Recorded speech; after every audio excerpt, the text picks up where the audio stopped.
Hello. So, welcome to the channel The Biology Guru. आज आपण काय करतोय एक नवीन चॅप्टर चालू करतोय सायन्स पार्ट 2 मध्ये. सायन्स पार्ट 2 मध्ये आपला पहिला चॅप्टर बघा काय ज्याचं नाव आहे हेरिडिटी आणि इव्होल्यूशन. हा आपण चॅप्टर सुरू करतोय. तर लक्ष देऊ नका की याच्यामध्ये ज्या काही कन्सेप्ट आहेत त्या पहिल्यांदा आपण क्लिअर करून घेऊया. ठीक आहे, समजते? तर आपण समजून घेऊया what is heredity and what is evolution. पहिल्यांदा आपल्याला समजून घ्यायचंय हेरिडिटी म्हणजे काय. हेरिडिटी बघा, आता हेरिडिटी आपण समजून घेऊया. हेरिडिटी म्हणजे काय सांगा. हेरिडिटी इज नथिंग बट, त्याला मराठीत काय म्हणायचं, सोप आहे. हेरिडिटी म्हणजे काय मराठीत त्याला आपण काय म्हणणार आहे, अनुवंशिकता. बरोबर आहे का, अनुवंशिकता. आणि इव्होल्यूशन म्हणजे काय, उत्क्रांती. आपण या गोष्टीवरती थोडस बोलूया. मराठीत याला आपण म्हणतो अनुवंशिकता, हे पहिली गोष्ट. दुसरी गोष्ट आहे इव्होल्यूशन, याला आपण म्हणतो उत्क्रांती. मग क्रांती म्हणजे काय, क्रांती म्हणजे कुठल्या मुलीचं नाव नाही आहे. पहिल्यांदा डिस्क्लेमर मध्ये सांगतो की क्रांती म्हणजे कुठल्या मुलीचं नाव नाही आहे. उत्क्रांती आणि क्रांती या दोघांमध्ये फरक काय हे आपण डिस्कस करणार आहे. ठीक आहे, आता पहिली गोष्ट आपण डिस्कस करूया पहिल्यांदा व्हॉट इज हेरिडिटी म्हणजेच अनुवंशिकता म्हणजे काय. तर तुम्हाला एक उदाहरण माहित असलं असं तुम्ही जनरल तुमच्या आयुष्यामध्ये तुम्ही किंवा आसपास कुठेही तुमच्या नातेवाईकांमध्ये किंवा आसपास तुमचे जे काही लोक राहतात त्यांच्यामध्ये तुम्ही बघत असणार आहे की जे काही डिसीज किंवा जे काही ज्या डिफॉर्मिटीज होत्या ज्या पूर्वी आजी आजोबांमध्ये किंवा त्यांच्यामध्ये होत्या त्याच डिफॉर्मिटीज एक दोन जनरेशन नंतर गॅप देऊन तुम्हाला त्या डिफॉर्मिटीज त्यांच्या नातवंडांमध्ये बघायला मिळतात. What were the deformities they are repeated after generation आणि जनरेशन मध्ये काय होतं की तुम्हाला परत परत रिपीट झालेले दिसतात त्या डिफॉर्मिटीज. तर यालाच आपण काय म्हणतो, अनुवंशिकता. म्हणजे काही कॅरेक्टर जे आजी आजोबा पंजोबा यांच्यामध्ये असतात तेच कॅरेक्टर्स किंवा डिफॉर्मिटीज. कॅरेक्टर्स म्हणजे काय आहे की गुण. समजा गुण म्हणजे जे काही जे प्रेझेंट असतील ते तसेच गुण किंवा तसेच जे काही डिफॉर्मिटीज असतील ते आपल्याला नातवंडांमध्ये पण बघायला मिळतात. त्याच गोष्टीला आपण मराठीत अनुवंशिकता म्हणतो, त्यालाच इंग्लिशमध्ये आपण हेरिडिटी असं म्हणणार आहे. समजलं हेरिडिटी म्हणजे काय. Heredity is nothing but transfer of characters from one generation to another generation. एका जनरेशन मधून दुसऱ्या जनरेशन मध्ये जे काही काय म्हणतात त्याला जैविक लक्षणे समजा त्याला कॅरेक्टर्सला आपण लक्षणे म्हणूया. जे काही लक्षणे एका जनरेशन मधून दुसऱ्या जनरेशन मध्ये पास होतील त्याला आपण मराठीत अनुवंशिकता म्हणणार आहे, इंग्लिश मध्ये त्याला हेरिडिटी म्हणणार आहे. आता समजूया इव्होल्यूशन म्हणजे काय. तर इव्होल्यूशन म्हणजे एक अशी प्रोसेस आहे जी व्हायला खूप टाइम लागतो. सो इव्होल्यूशन म्हणजे the changes taken place in the organism over the period of long time. जे काही ऑर्गॅनिझम मध्ये चेंजेस होतात त्यालाच आपण इव्होल्यूशन असं म्हणणार आहे आणि मराठीत त्याला आपण उत्क्रांती म्हणतो. एखाद्या जीवामध्ये किंवा सजीवामध्ये खूप वर्षाच्या कालावधीमध्ये जे काही चेंजेस होतात त्याच चेंजेसला over the period of time त्या कालावधीमध्ये आपण त्याला काय म्हणणार आहे, इव्होल्यूशन म्हणणार आहे. इव्होल्यूशन म्हणजे उत्क्रांती. आता महत्वाचं आपण बोललो होतो की उत्क्रांती आणि क्रांती या दोघांमधील काय फरक आहे. तर तुम्हाला माहित आहे हरित क्रांती, नंतर माहित आहे धवल क्रांती. हरित क्रांती म्हणजे आपल्या देशामध्ये हरित क्रांती झाली जे ते माहित आहे तुम्हाला. धवल क्रांती वटेवर जे काही क्रांती झाल्या ती क्रांती आणि उत्क्रांती या दोघांमध्ये फरक काय आहे. तर उत्क्रांती आणि क्रांतीमध्ये सगळ्यात महत्वाचा फरक असा आहे की क्रांती होण्यासाठी कमी पिरियड लागतो, म्हणजे खूप कमी कालावधीत मोठा बदल घडून येतो, तर त्याला आपण क्रांती म्हणणार आहे. आणि उत्क्रांती म्हणजे काय आहे की आणि क्रांती हा जो बदल असतो तो टेम्पररी असू शकतो, म्हणजे तो कमी कालावधी असू शकतो. पण उत्क्रांती हा जो बदल आहे तो हा परमनंट असतो, म्हणजे तो बदल रिपीट नाही होत. म्हणजे एकदा तो बदल होऊन गेला तर तो रिपीट होऊ म्हणजे तो बॅकला आहे तसं होऊ शकत नाही. लक्षात तुम्हाला. पण क्रांती काय होऊ शकते? क्रांती हे टेम्पररी असू शकतं आणि हे परमनंट असणार आहे. क्रांती ही कशी असणार? रिपीटेबल आहे, पण हे रिपीटेबल असंच नाही. ठीक आहे. त्यामुळं इव्होल्युशनच्या बाबतीत टाइम पिरियड पण खूप मोठा लागतो. क्रांतीच्या बाबतीत काय होतो? आपल्याला छोटा पिरियड लागतो. आता आपण काय करणार आहे? इव्होल्युशनच्या बाबतीत आहे ना, ते आपण या चॅप्टरच्या नेक्स्ट पार्ट मध्ये बोलणार आहे. पण आपण थोडस हेरिडिटी बद्दल शिकूया. आता बघा तुमच्या म्हणजे तुमच्या बुक मध्ये जे काय दिले ते तुम्ही वाचाच, पण मी काय सांगतो त्याच्याकडे पण लक्ष द्या की हेरिडिटी हे काय असतं. हेरिडिटी म्हणजे काय की अनुवंशिकता आपण बोललो. तर सगळ्यात महत्वाची गोष्ट आहे की एका जनरेशन म्हणजे काय की जनरेशन म्हणजे मराठीत काय म्हणायचं राहू दे, तुम्ही समजून घ्या की लक्षात, एका पिढीमधून दुसऱ्या पिढीमध्ये जे काही लक्षणं वैशिष्ट्य असणार आहे ते ट्रान्सफर कसे होतात, how they are transferred from one generation to other generation. So what is the medium? Medium काय आहे? जे हे लक्षणं किंवा हे कॅरेक्टर्स वाहून घेऊन जातात. तर तुम्हाला माहित आहे का, सजीवांच्या पेशी केंद्रातील अनुवांशिक गुणधर्म वाहून नेणारा घटक कोणता? हा तुम्हाला माहित आहे का सांगा. तर हा घटक आहे किंवा याला रिस्पॉन्सिबल आपल्या सेल मधला न्यूक्लियस आहे. Nucleus is responsible for transfer of genetic material from one generation to another generation. म्हणजे सेल असणार आहे आपल्याकडं, समजा ही सेल आहे, बरोबर आहे. या सेल मध्ये हा जो न्यूक्लियस असतो सेंटरला, ॲनिमल सेलमध्ये मोस्टली ॲनिमल सेलमध्ये न्यूक्लियस हा सेंट्रल मध्ये बघायला मिळतो. आणि हाच जो न्यूक्लियस आहे ह्याला न्यूक्लिओलस असणार आहे मध्ये, आणि हा जो न्यूक्लियस आहे तो रिस्पॉन्सिबल आहे transfer of genetic material from one generation to another generation. Nucleus, बरोबर आहे.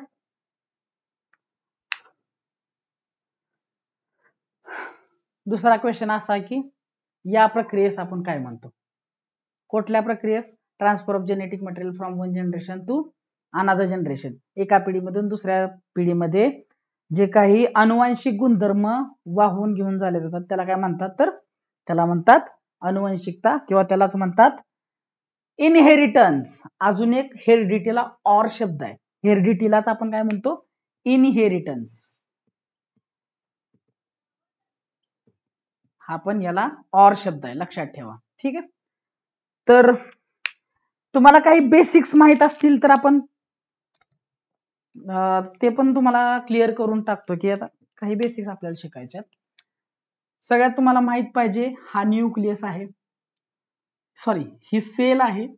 या सेलच्या आत म्हणजे dot dot dot dot dot dot draw करायलोय, हे ड्रॉ करायला लागलोय ते आहे सेल मेम्ब्रेन. तुम्हाला हे 9th मध्ये क्लिअर झालं असेल किंवा तुम्हाला हे बेसिक्स मध्ये क्लिअर झालेलं आहे. हा आहे सेल मेम्ब्रेन, हे तुम्हाला माहित आहे. नंतर इथं असेल ER,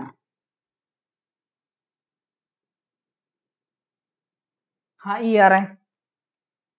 नंतर इथं असाच आकाराचा गॉल्जी असेल, हा गॉल्जी.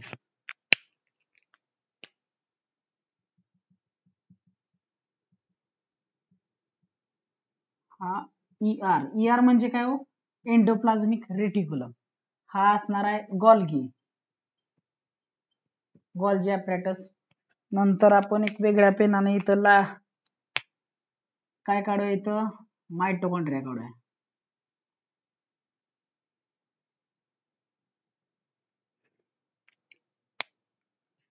हा आपला असणार आहे मायटोकॉन्ड्रिया,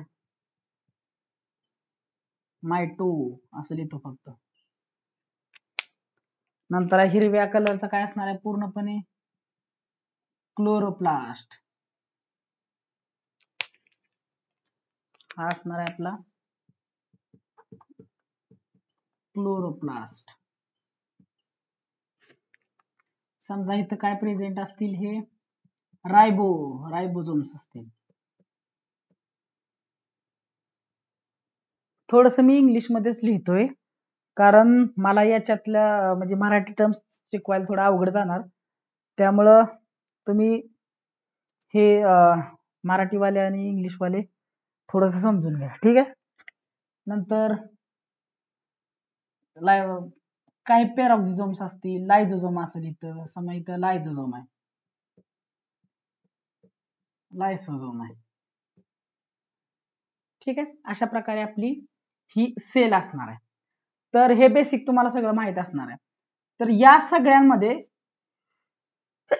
सॉरी हेरिडिटीसाठी जो कंपोनंट आहे महत्वाचा रिस्पॉन्सिबल, तो आहे न्यूक्लियस.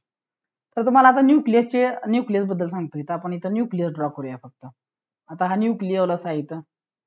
तर याच्यामध्ये काय बघायला मिळतं आपल्याला, असं जेनेटिक मटेरियल बघायला मिळतं, असं जेनेटिक मटेरियल बघायला मिळणार. आणि हे जे आहेत ते काय आहेत सांगा, हे क्रोमोझोम्स आहेत. क्रोमोझोम्सला मराठीत आपण गुणसूत्र पण म्हणतो बघा,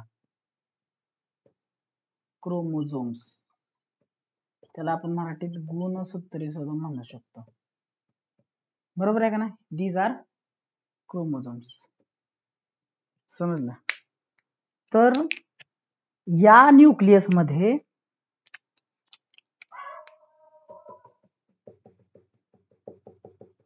अशा आपण डायग्राम इथे ड्रॉ केलंय,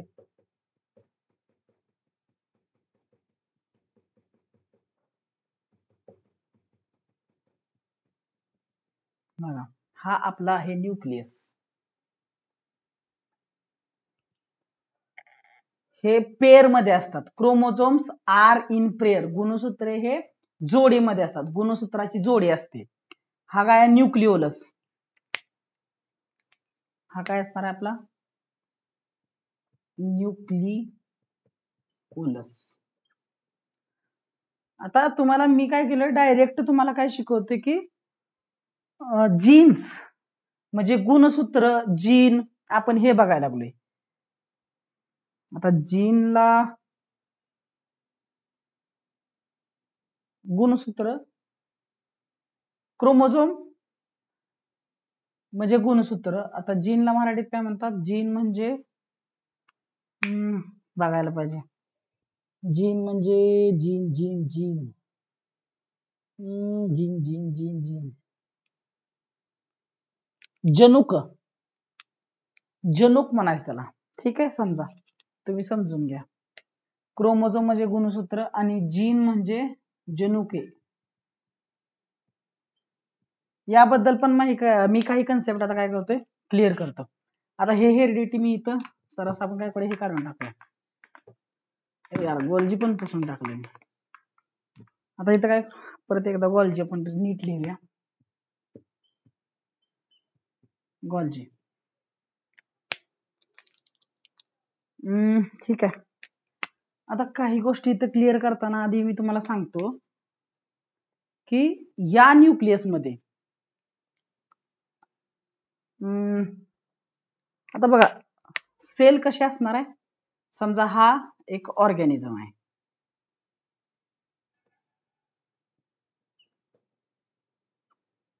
हा ऑर्गॅनिझम आहे आणि हे एक घर आहे.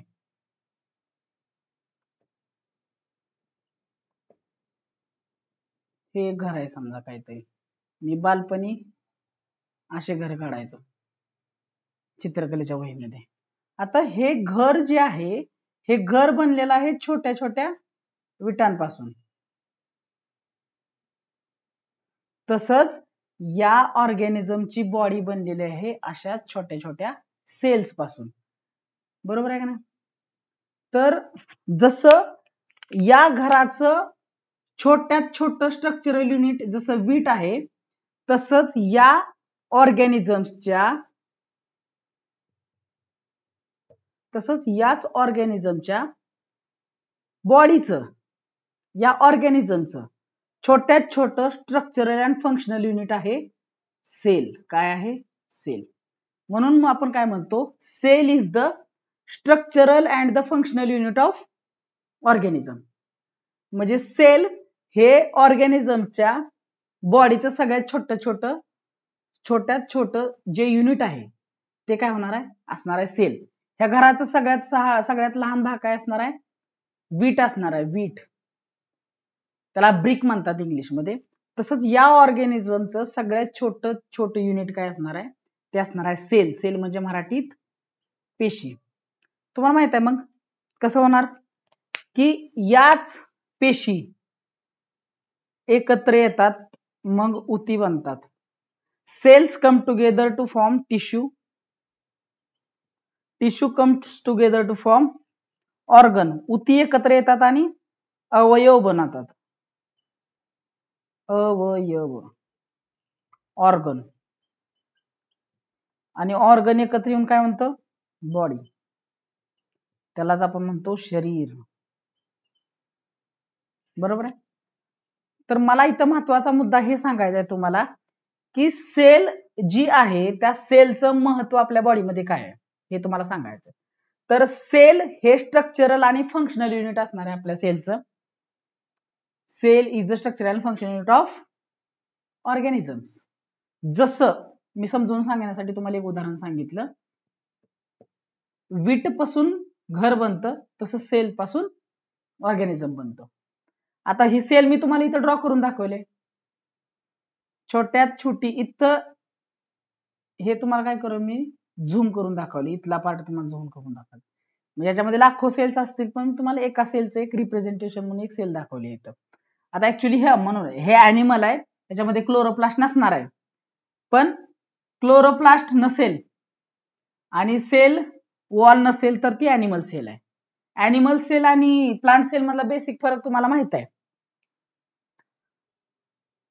बेसिक फरक हा आहे की ऍनिमल सेल मध्ये सेल वॉल नसते आणि क्लोरोप्लास्ट नसणार आहे. पण प्लांट सेल मध्ये आपल्याला सेल वॉल पण बघायला मिळते आणि क्लोरोप्लास्ट पण बघायला मिळतो. सो असं म्हणू नका की आता सर ऍनिमल सेल आहे तर इथला तुम्ही क्लोरोप्लास्ट काढून टाका. हा ठीक आहे, समजून घ्या एवढं की मी फक्त रिप्रेझेंटेशन तुम्हाला किंवा समजायसाठी तुम्हाला ही डायग्राम काढून दाखवली आहे. अशा प्रकारे ऑर्गनायझेशन बघायला मिळतं. आता अजून एक महत्वाची गोष्ट सांगतो की काय करा की एक सेल आयसोलेट करा आपल्या बॉडी मधून. एक सेल आयसोलेट केली, एक सेल आयसोलेट केल्यानंतर सेंटर मध्ये त्याचं काय असणार आहे, न्यूक्लियस असणार आहे. इथं काढून दाखवलाय. आणि न्यूक्लियस मध्ये त्याचं काय आहे, क्रोमोझोम्स आहेत. म्हणजे काय येतं, गुणसूत्रे आहेत. म्हणजेच जे जेनेटिक मटेरियल आहे, जेनेटिक मेकअप आहे, त्यालाच मराठीत काय म्हणतो आपण, जेनेटिक मेकअपला आता लक्षात आहे,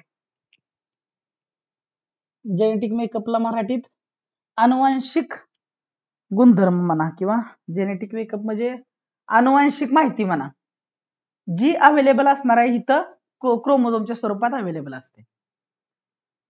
तर एक सेल जी आयसोलेट केल्यानंतर जेवढे काही फंक्शन ही सेल कॅरी आउट करू शकते तेवढेच फंक्शन बॉडी मधील प्रत्येक सेल कॅरी आउट करू शकते.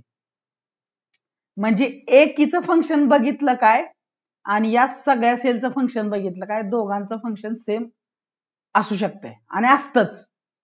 म्हणजे एका सेलमध्ये जे काही गुणसूत्र असतात तेच बॉडीच्या सगळ्या सेलमध्ये अवेलेबल असतात. बरोबर आहे का नाही. म्हणजे उदाहरण काय सांगतो तुम्हाला, एक 10 काय आहेत की एकाच झाडाचे 10 सीड्स घेतले तर आंब्याचे 10च्या 10 सीड असतील तर कुठल्या तरी झाडाच्या त्या आंब्याच्या झाडामधून आंब्याच्या कोयमधून तुम्हाला चिकूचं झाड आलंय असं कधी होणार नाही. म्हणजे 10 सीड्स मधून तुम्हाला आंबाच उगवलेला दिसणार आहे, पण असं कधी नाही की तुम्ही चिकू. म्हणून ते सांगतो तुम्हाला, हे जे सेल्स असणार आहेत ही एक सेल जे फंक्शन्स कॅरी आउट करू शकते. पण हे सेल जी फंक्शन कॅरी आउट करते ते कुणामुळं, हे कुणामुळं तर फक्त आणि फक्त या क्रोमोझोममुळं, या गुणसूत्रांमुळेच ती सेल ते फंक्शन करते आणि तेच फंक्शन बाकीच्या सेल सुद्धा कॅरी आउट करू शकतात किंवा करतातच. म्हणून तर आपण सेलला फंक्शनल युनिट ऑफ लाईफ म्हणतो. काय म्हणतो, फंक्शनल युनिट ऑफ लाईफ. समजलं इथपर्यंत. आता येऊया आपण क्रोमोझोम कडे. आता सेलमध्ये जे काही सेल मेम्ब्रेन किंवा सेल ऑर्गेनेल्स असतात, म्हणजे पेशी अंगके आपण बघितली. त्याच्यातलं महत्वाचं पेशी अंगक म्हणजे काय, जे काय म्हणजे जी सेल ऑर्गनेल आहे ती आहे न्यूक्लियस. आणि न्यूक्लियसच्या आत काय बघितले आपण, क्रोमोझोम्स.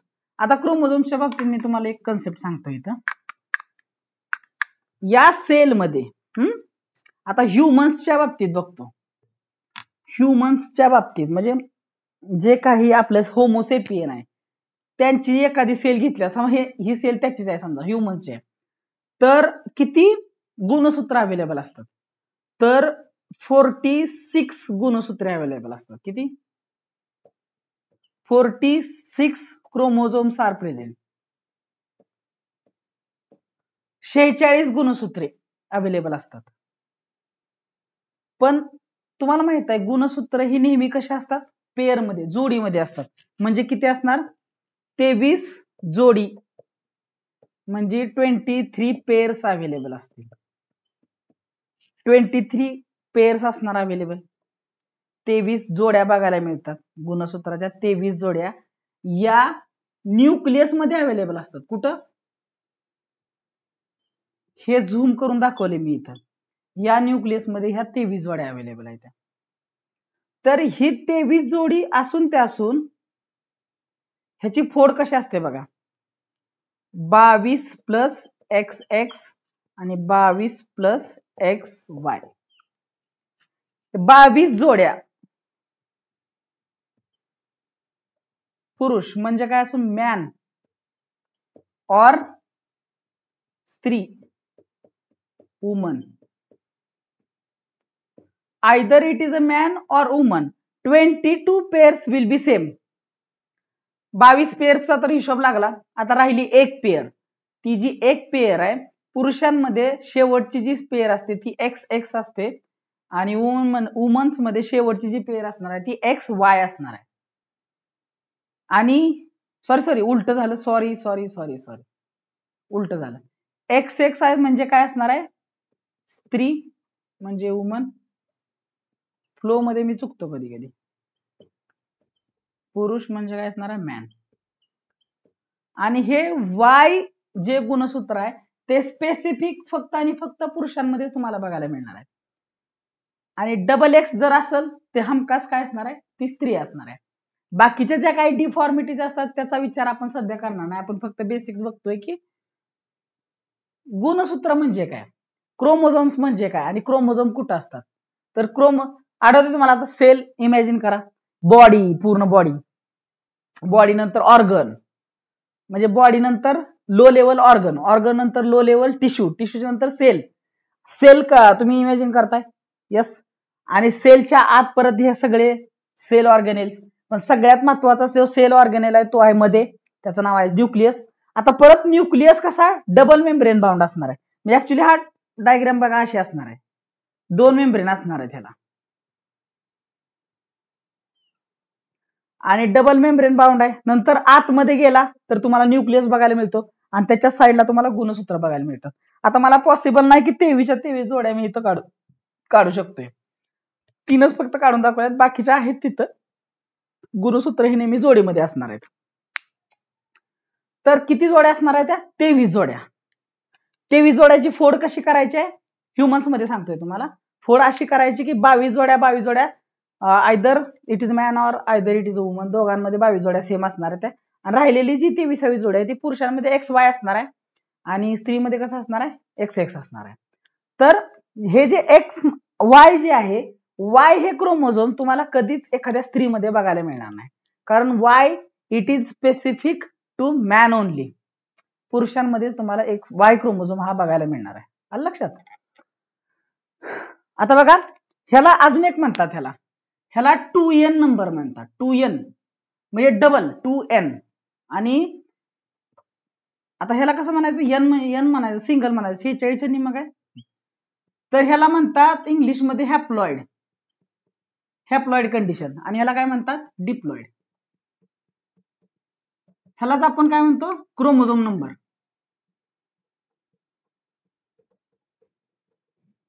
Chromosome number. आणि यालाच काय म्हणणार आहे आपण, हॅप्लॉइड नंबर. ठीक आहे.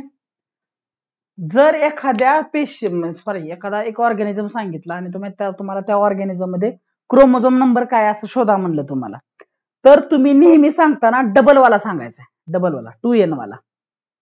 आता मी समजलं तुम्हाला होमोसेपियन्स मध्ये क्रोमोझोम नंबर सांगा, तर ऑब्विसली तुम्हाला काय सांगता आलं पाहिजे, 46. डबल वाला सांगायचा, त्याचा हॅप्लॉइड नंबर निम्म करायचं. सोपं आहे. क्रोमोझोम नंबर समजला तुम्हाला, हॅप्लॉइड म्हणजे काय, हॅप्लॉइड डिप्लॉइड समजलं. आता पुढे जाऊया सगळ्यात महत्वाचं की आता हे क्रोमोझोम म्हणजे काय तुम्हाला माहित झालं. आता क्रोमोझोम ऍक्च्युली तुम्हाला कंडिशन कळाले की गुणसूत्र असे असतात असं तुम्हाला पसरले, तुम्हाला एवढं माहिती आहे. आता मी तुम्हाला क्रोमोझोम बद्दल थोडं सांगतो.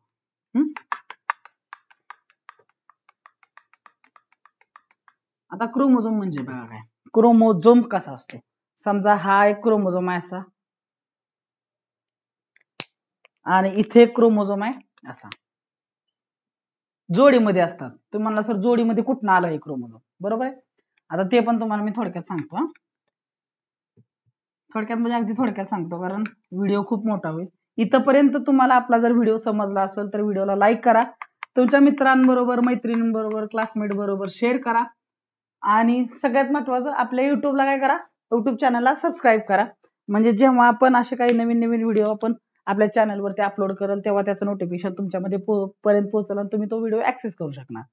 ठीक आहे, ओके. तर बघा, ऍक्च्युली काय होतं माहितीये का, आपल्या होमोसेपियन मध्ये मॅरेज असतं. मॅरेज म्हणजे काय तुम्हाला माहित आहे, लग्न. आणि एखादं मॅरिड कपल आहे, मग एक आहे कपल, हा आहे तो माहित आहे. पुरुष जे असतो ना, पुरुषाचं साईन असं दाखवतात, लक्षात ठेवा, आणि स्त्रीचं साईन हे असं दाखवतात. म्हणजे जेनेटिक लँग्वेज मध्ये हे असं दाखवतात. एक आहे पुरुष, एक आहे स्त्री. ह्या दोघांचं मॅरेज झालं म्हणजे त्या पुरुषाचं वाटोळं झालं असं नाही, थोडक्यात जोक्स अपार्ट. तर या दोघांचं लग्न झालं आणि त्याच्यानंतर माहिती आहे की तुम्हाला त्यांना बेबी होतं. तर ऍक्च्युली काय होतं माहितीये का, की इकडून एक सेल येते, म्हणजे त्याला काय म्हणतो आपण, मेल गॅमेट म्हणा त्याला, मेल गॅमेट. इकडं म्हणा याला female gamete.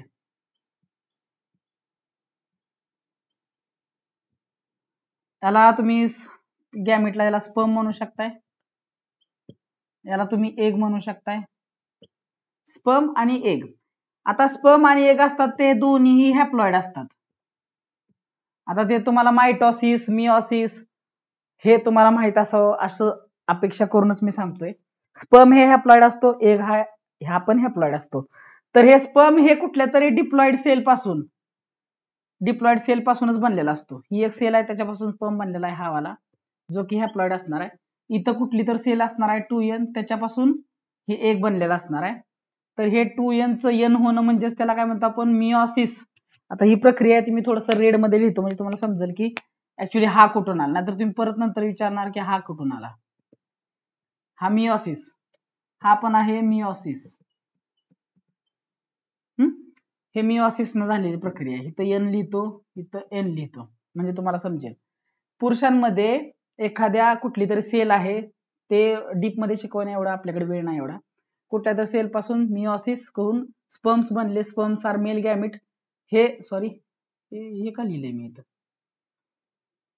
Mail gamete sperm हे हॅप्लॉइड असणार, फिमेल गॅमेट मध्ये एक हा हॅप्लॉइड असणार आहे.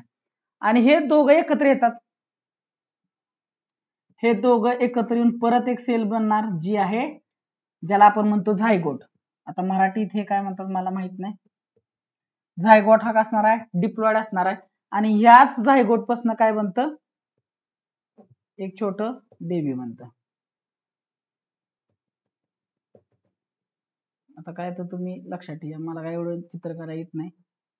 हे बेबी बनलं, बेबी बनलं. आता बरोबर आहे. आता हॅप्लॉइड म्हणजे काय असतं की डिप्लॉइड चा निम्म. पुरुषामध्ये काय असतं सांगा, 22 प्लस एक्स वाय असतं, आणि स्त्रीमध्ये काय असतं 22 प्लस एक्स एक्स असणार आहे, बरोबर आहे. तर हॅप्लॉइड होताना काय होतं, 22 पेअर्स आहेत ह्या, 22 पेअर्स आहेत ह्या, 22 पेअर्स आणि ही एक 22 पेअर्स आणि ही एक पेअर.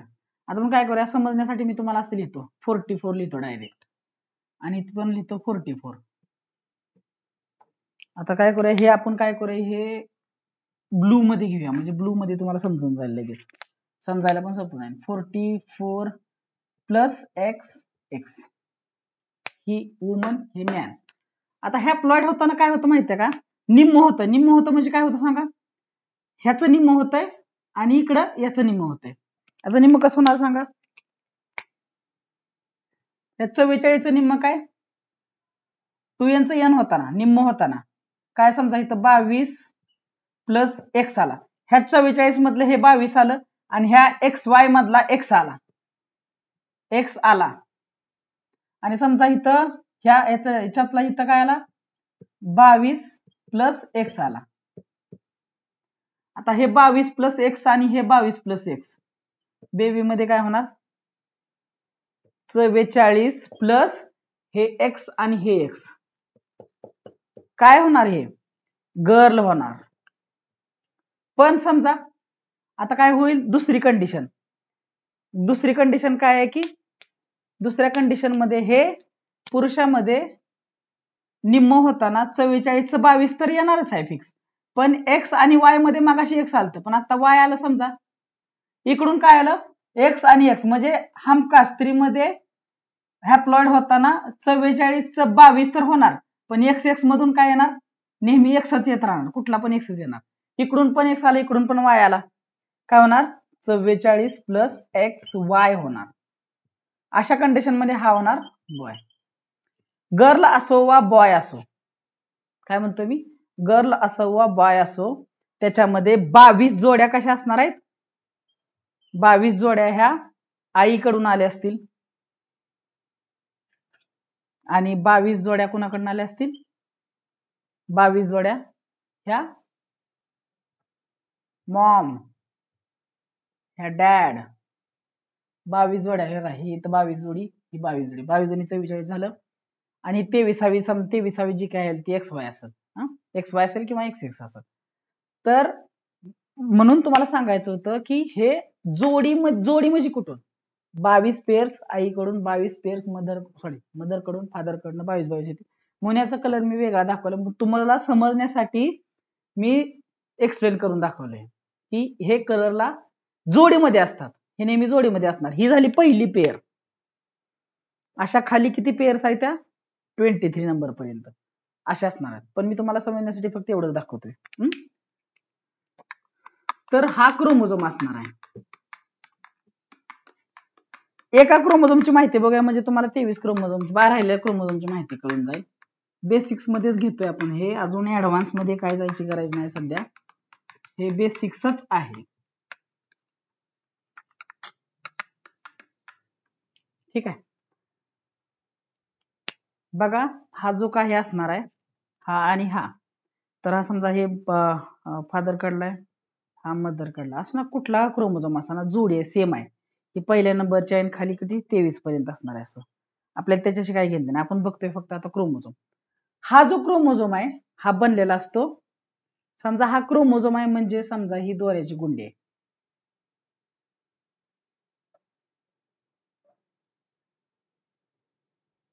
दोऱ्याची गुंडी अशी दोऱ्याची गुंडी आहे आणि ह्याच्यावरती हा दोरा आहे, समजा बरोबर आहे. तर ऍक्च्युली मला तुम्हाला सांगायचं की ह्या क्रोमोझोमला मला असं समजून तुम्ही असं समजा, सॉरी उलटा बाण झाला, असं समजा याला या क्रोमोझोमला समजा किंवा या क्रोमोझोमला समजा. आता समजा एक मुलगा पतंग उडवतोय, जेव्हा पतंग उडवायचा संपतोय तेव्हा तो काय करतोय सांगा, सगळा दोरा त्या जी आपली मधली जे काही मधलं स्ट्रक्चर असेल त्याच्या भोवती गुंडाळून तो घरी आणून ठेवतोय. त्यावेळेसची जी कंडिशन असेल त्याला क्रोमोझोम म्हणा, म्हणजे ही अशी कंडिशन म्हणजे हे मधलं स्ट्रक्चर आणि ह्याला सगळं गुंडाळलेलं जे आहे ते काय डीएनए आहे. काय आहे तो? हा हिरव्या कलर मध्ये जो आहे तो डीएनए आहे. डीएनए म्हणजे काय? डीऑक्सीरायबो न्यूक्लिक ऍसिड आहे. हा डीएनए आहे आणि हा डीएनए कशाच्या तरी अराउंड काय झालाय तो रॅप केलाय. आणि असं जे स्ट्रक्चर असेल DNA is wrapped around a middle structure then it is called as a, ह्या सगळ्या स्ट्रक्चरला काय आपण म्हणणार आहे आता? क्रोमोझोम म्हणणार आहे. काय म्हणणार आहे त्याला? क्रोमोझोम. समजतंय? आता तोच मुलगा आता तीच पतंग घेणार आहे आणि दुसऱ्या दिवशी तो उडवायला गेला. वारं सुटलेला आहे मस्तपैकी आणि तो पतंग उडवायला गेला. जेव्हा वारं येणार पतंग सोडणार तेव्हा जो सुटलेला दोरा असणार तो असणार आहे डीएनए. जेव्हा पॅक असणार त्याला क्रोमोझोम आणि सोडला तेव्हा त्याला काय म्हणणार आहे आपण? डीएनए म्हणणार आहे. बरोबर आहे? तर हा जो ग्रीन कलर आहे हे जे रेड दाखवतो तुम्हाला आधी, हे रेड आहे ते साईडला काढलं आणि राहिलेला जो ग्रीन कलरचा सगळा जे दोरा असणार आहे त्याला आपण काय म्हणतो? डीएनए. काय म्हणणार आहे त्याला आपण? डीएनए. डीएनए म्हणजे काय? हे जेनेटिक मटेरियल आहे. DNA is a genetic material in to cell. Cell मधलं जे काही जेनेटिक मटेरियल असेल त्याला आपण डीएनए म्हणणार आहे. आणि डीएनए हाच मॉलिक्युल असा आहे जो रिस्पॉन्सिबल आहे for the transfer of genetic material from one generation to another generation. हाच तो डीएनए. हा डीएनए कुठं असणार आहे? क्रोमोझोमच्या स्वरूपात. कुठं? न्यूक्लियसच्या आतमध्ये. न्यूक्लियस कुठं आहे? सेलच्या आतमध्ये. म्हणजे बघा हा डीएनए एकदम गुंडाळलेला आहे. सेलच्या कव्हर बघा, सेलचं मोठं कव्हर, त्याच्यानंतर न्यूक्लियसचं कव्हर आणि त्याच्या आतमध्ये क्रोमोझोमच्या स्वरूपात गुंडाळून ठेवलाय. जेव्हा हाच डीएनए आपण हाच क्रोमोझोमचा जो क्रोमोझोम आहे जो गुंडाळलेला आहे असा त्याचा सोडला आपण त्याला, when we lose it from the middle structure then it is called as DNA. आणि याच डीएनएच्या छोट्या छोट्या तुकड्याला, हाच डीएनए मी आता सरळ करतो किंवा हा चोकडा जो पार्ट आहे तो मी तुम्हाला ब्लॅक कलर मध्ये काय करतो? डीएनएच्या छोट्या तुकड्याला, smallest part of the DNA it is called as gene. त्यालाच मराठी म्हणणार आपण जनुक. काय म्हणणार आहे आपण? जनुक. किंवा त्याला इंग्लिश मध्ये काय म्हणतात? जीन. आता समजतंय तुम्हाला काय चाललंय? अजून एकदा सांगतो. पूर्ण बॉडी ऑर्गॅनिझम्सची, त्याच्यामध्ये डोकं, हात, पाय, व्हॉट एव्हर जे काय सगळे ऑर्गन्स असतील ते ऑर्गन्स बनल्यात. They are made up of tissues. Tissues are made up of cells. Cell कळते? सेल्स कळाली त्याच्या आतमध्ये जावा न्यूक्लियस. न्यूक्लियसच्या आतमध्ये जावा. न्यूक्लियसच्या आतमध्ये काय बघायला मिळणार आपल्याला? न्यूक्लियसच्या आतमध्ये बघायला मिळणार क्रोमोझोम्स. आणि क्रोमोझोम सोडवा असा म्हणजे क्रोमोझोमचा जो म्हणजे सुट्टा भाग आहे त्याला म्हणणार आपण डीएनए. आणि डीएनए आपण डीएनएच्या छोट्यातल्या छोट्या तुकड्याला, इथे एक जीन असेल, पुढे जाऊन परत इथे एक जीन असेल, पुढे असेल जीन अजून, असे हे छोटे छोटे पार्ट त्याला काय म्हणणार आहे आपण? जीन म्हणणार आहे. जीन म्हणजेच मराठीत जनुक. म्हणजे डीएनएच्या छोट्यातल्या छोट्या तुकड्याला आपण काय म्हणणार आहे? जनुक किंवा जीन म्हणणार आहे. समजलं इथपर्यंत? ठीक आहे. असं आणि हेच जीन असतात. म्हणजे आता समजा असं दाखवतो मी तुम्हाला इथं, DNA is nothing but chromosome. DNA सुट्टा आणि एकत्रित रॅप केलेला त्याला क्रोमोझोम. क्रोमोझोम म्हणजेच डीएनए. मग तुम्ही म्हणा सर नाव का फरक आहे? फरक स्ट्रक्चर मध्ये आहे. जेव्हा आपण हे असं सुटतात मग तुम्ही म्हणा सर हे जे मिडल स्ट्रक्चर आहे ते काय? ते असतात हिस्टोन प्रोटीन्स. काय असतात? हिस्टोन प्रोटीन्स असतात. ते असतात हिस्टोन प्रोटीन्स. समजलं? हिस्टोन प्रोटीनच्या अराउंड जेव्हा डीएनए रॅप केलेला असतो तेव्हा त्याला आपण क्रोमोझोम म्हणणार आहे. आणि क्रोमोझोम्स जेव्हा सुट्ट्या स्वरूपात असतो त्याला आपण डीएनए म्हणतो, आणि डीएनएच्या छोट्या छोट्या पार्टला आपण काय म्हणतो, जीन. समजा हा इथं ए जीन आहे असा, त्याच्यात तर त्याचा काउंटर पार्ट जी जोडी असणार आहे त्याच्यावर पण आपल्याला ए जीनच बघायला मिळणार. हा एक तर कॅपिटल ए असेल, हा स्मॉल ए असेल, किंवा हा स्मॉल ए आहे, हा कॅपिटल ए सुद्धा असू शकतोय. हे आपण नंतर बघूया, small A capital A what ever जे काय ते पण नंतर बघूया. पण मला तुम्हाला सांगायचं की हा जीन आहे जो रिस्पॉन्सिबल आहे एखाद्या कॅरेक्टरसाठी. म्हणजे कॅरेक्टर कधी कधी काय होतं बघा, आपल्या आईचे वडील पण कुरळे असतात आणि आपल्या म्हणजे आपले पण केस कुरळे होतात. तर हेच जे जीन असतात त्या जीनमुळे काय होतं, ते कॅरेक्टर डिफाईन होतं. आता समजा हे आईकडून जर हा जीन डायरेक्ट आपल्यामध्ये आला, तर आईमध्ये जो कुरळे केस होण्यासाठी जो जीन आहे तो जीन आईपासून आपल्याकडे आल्यामुळे काय झालं, आपले केस पण काय झाले, कुरळे झाले. समजा एखाद्या फॅमिलीमध्ये असं बघायला मिळतं की आजोबाचे डोळे कसे असतात, म्हणजे एकदम घारवळे डोळे म्हणतात बघा त्याला, आणि त्या नातवाचे पण काय होतं, डोळे घारवळत. काय होतं की एक जनरेशन, एक पिढी काय होईल, स्किप केली जाते, आणि तो जीन डायरेक्ट आजोबांकडून वडिलांकडे येतो, पण तो जीन हा सुप्त स्वरूपात असतो, आणि तो जीन नंतर काय होतो, नातवंडामध्ये काय होतो, ऍक्टिव्ह होतो. असं पण होतं, म्हणजे जीन्स ऍक्टिव्ह सुद्धा होतात किंवा लपून बसतात, नंतर ऍक्टिव्हिटी दाखवतात, असं पण आहे. पण ते आपण थोडंसं नंतर बघूया, आपल्याला ते थोडंसं नंतर शिकायचं. पण महत्वाचं तुम्हाला काय सांगायचं होतं की genes are responsible for characters. म्हणजे या जीन मुळे काय बनतात, कॅरेक्टर्स. तर जीन पासून डायरेक्ट कॅरेक्टर कसं बनतं हेच आपल्याला स्टडी करायचं या चॅप्टरमध्ये. या चॅप्टरमध्ये आपल्याला काय करायचं, हेच तर ह्याचा एक फॉर्म्युला आहे बघा. जीन पासून काय असतं, gene is responsible for making of protein. Gene पासून डायरेक्ट प्रोटीन नाही बनत, मला पण माहित आहे, पण जीन पासून प्रोटीन बनतात. प्रोटीन हे कसे असतात, स्ट्रक्चरल असतात, म्हणजे वेगवेगळ्या टाईपचे प्रोटीन्स असतात. म्हणजे जीन्स महत्वाचे असतात, responsible for making the proteins, आणि प्रोटीन्स मुळेच कॅरेक्टर डिस्प्ले होतात. बरोबर आहे का नाही? तर प्रोटीन्स हे वेगवेगळ्या प्रकारचे असणार आहेत. पहिल्यांदा जीन म्हणजे काय सांगा, gene is nothing but DNA.